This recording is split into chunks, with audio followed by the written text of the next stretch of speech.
খুব এটা কথা ক'বৰ কাৰণে মন গৈ আছে, সেইকাৰণে এনেদৰে ৰাতিপুৱাই মই ভিডিঅ'টো আৰম্ভ কৰিছোঁ। আচলতে ধৈৰ্যৰ সীমা শেষ হৈ গৈছে, যি গৰম পৰিছে।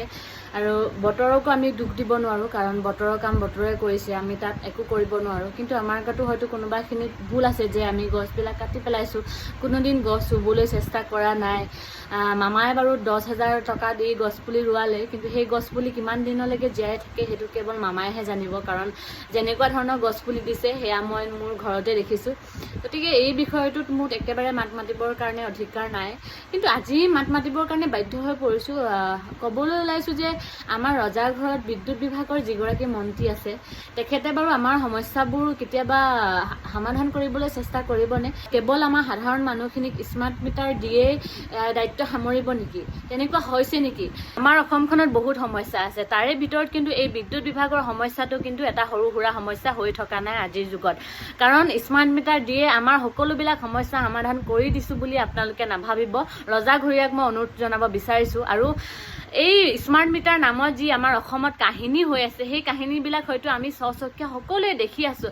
স্মাৰ্ট মিটাৰ দিয়াৰ নামত যে আমাৰ সাধাৰণ ৰাইজৰ মূৰত যে মাধমাৰ সুদাই আছে, সেই কথাটো আমি নাজানিবলৈ নাই। আৰু যিহেতু আপোনালোকে আমাক কাৰেণ্ট যোগান ধৰি আছে, সেই কাৰেণ্ট দিয়াৰ নামত আপোনালোকৰ প্ৰাপ্য কিন্তু আমি সময়মতে আপোনালোকক যোগান ধৰি আছোঁ। এটা সময় আছিলে আমাৰ সাধাৰণ মানুহখিনি, আমাৰ গাঁৱৰ মানুহখিনি হয়তো বহুত সংখ্যক মানুহে হয়তো ফ্ৰিজ ব্যৱহাৰ নকৰে, আমিয়ে হয়তো কোনো ধৰণৰ ৱাশ্বিং মেচিন ব্যৱহাৰ নকৰোঁ, কোনোদিন মটৰ ব্যৱহাৰ কৰা নাছিলোঁ। তাৰ পাছতো যে আমাৰ এটা সময়ত 70,000 কাৰোবাৰ ঘৰতে 35,000, কাৰোবাৰ ঘৰত 25,000, কাৰোবাৰ ঘৰত 20,000 এনেদৰে কাৰেণ্টৰ বিল আহিছিলে। কিয় বিল আহিছিলে? সেই কথাটোতো চৰকাৰে কোনো দিন আমাক সমাধান কৰি নিদিলে, কিন্তু তেওঁলোকৰ প্ৰাপ্য সেই 25,000, 20,000, 70,000 কোনো ধৰণৰ আমি আপত্তি নেদেখাই আপোনালোকৰ প্ৰাপ্য আপোনালোকক যোগান ধৰিলোঁ।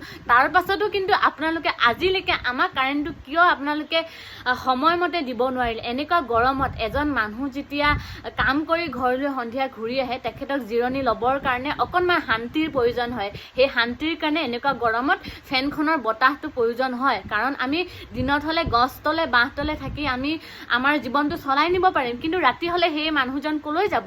কি কৰিব? ক'ত অকণমান শান্তি বিচাৰি যাব?